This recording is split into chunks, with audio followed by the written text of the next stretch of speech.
සුබදර්ශනක් එවා සියලු දෙනාටම මඩිදේව ආදර්ශ මහාවිද්‍යාලයේ සහභාගී මැදි විදුවල අතර 13 වෙනි වටත් පවත්වන ඇත් මහා සටන එහෙම නැත්නම් බැටල් ඔෆ් ද ත්‍රස්කර්ස් ඊයේ දිනේදී තෙදින තරගයක් ලෙසින් අතිශය ප්‍රථම වතාවට කුරුණෑගල පුරවරයට ගෙන එනු ලැබුවා.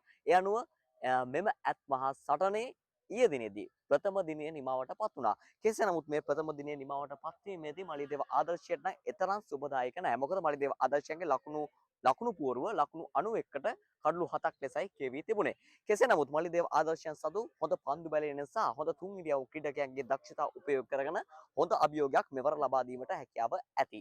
අපි බලමු මේ පිළිබඳ සවිස්තරාත්මක විස්තරයක් ලබා ගැනීම සහ මේ පිළිබඳව සාකච්ඡාවක් සිදු කිරීමට මගේ විස්තර විචාරක සගයා මාණික්‍ය සමගින් මාණික්‍ය මොකද හිතන්නේ ඊයේ දිනේදී සිදුවීම පිළිබඳව මේ වෙද්දී මලිදේව ආදර්ශයන් ඉතාමත් පොඩි අපහසුතාවයකින් සිටින්නේ. ඒ තරම් අපහසුතාවයක් නැහැ කියන්නත් බෑ. තියෙනවා කියන්නත් බෑ. මොකද මලිදේව ආදර්ශයන් සතු හොඳ තුන් ගියව් බලෑනියක් වගේම හොඳ පන්දියමින් බලෑනියක් සිටිනවා. මේ වෙද්දී හැබැයි ඔවුන්ගේ ලකුණු පුරව ලකුණු 91ට කඩලු 7යි. ඔව් දරුවා. 91කට කඩලු 7ක් වගේම පන්දු වාර 68ක් සහ එක දවසක් මේ වෙන විට අවසන්ලා තියෙනවා. ගොඩක් වෙලාවට අද දවසෙත් අපිට තන තීරුවේ තියෙන තත්ත්වය අනුව නම් තවමත් තෙතමනය සහිත තනකොළ සහිත තනහිරුවක් තමයි දක්නට ලැබෙන්නේ. බොහෝ විට ඊයේ දිනේ වගේම අද දිනේ පන්දු යවන්නන්ට බොහෝ විට වාසිදායක වෙන තනතිරුවක් වෙන්න පුළුවන්.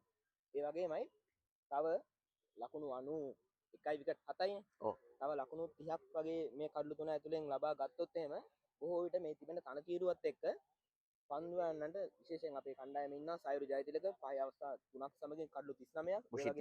බුෂිත් තරංග දක්ෂ පන්දු යවමින් ඉදිරියට ක්‍රීඩකයෝ නායක ඉදුවරත් නායක වගේ ක්‍රීඩකයෝ. ඒ වගේමයි විහංග විමුක්ති. ඔව්. ඒ වගේම දක්ෂ ක්‍රීඩකයෝ මේ පන්දු යවන්නන් ඉන්න හින්දා බොහෝ විට හොඳ අභියෝගයක් දෙන්න පුළුවන් ඒ ලකුණු 120 වගේ සීමාවකට આવොත්. يعني ඔබ තව ලකුණු 30ක් අද දිනේදී උදේවරුවේදී ලබාගෙන ඊට පස්සේ කඩුළු ගියත් කමක් නැහැ කියන මතයක ඉන්නේ. ඊට වඩා ලකුණු පුවරකට යන්න පුළුවන් වුණොත් වාසි සහගතයි.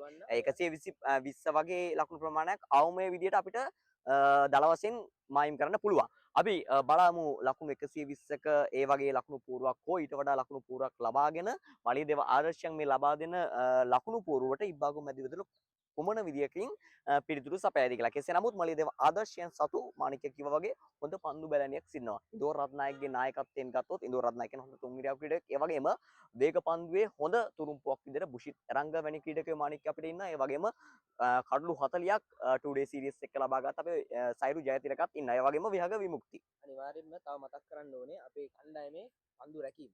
අනිවාර්යයෙන්ම පන්දු රැකීම මලිදේව ආදර්ශයන්ගේ තමත් හොඳින් ගියවර තරගාවලිත් එක්ක සාපේක්ෂව බලද්දී හොඳ තත්ත්වයකින් සිටිනවා. ඉතින් අපි බලාපොරොත්තු වෙමු මෙම තරගාවලියේදී මලිදේව ආදර්ශයන්ට හොඳ ජයග්‍රහණ ලබාගෙන තෙදින මහා සටන ඉතාමත් හොඳින් අවසන් කිරීමට හැකියාව ලැබේවි කියලා. ඒ අනුව මම දනුක දිනුජ්ජය මාණික්‍ය බණ්ඩාර සමගින් මලිදේව ආදර්ශය මාධ්‍යකයේ වෙනුවෙන්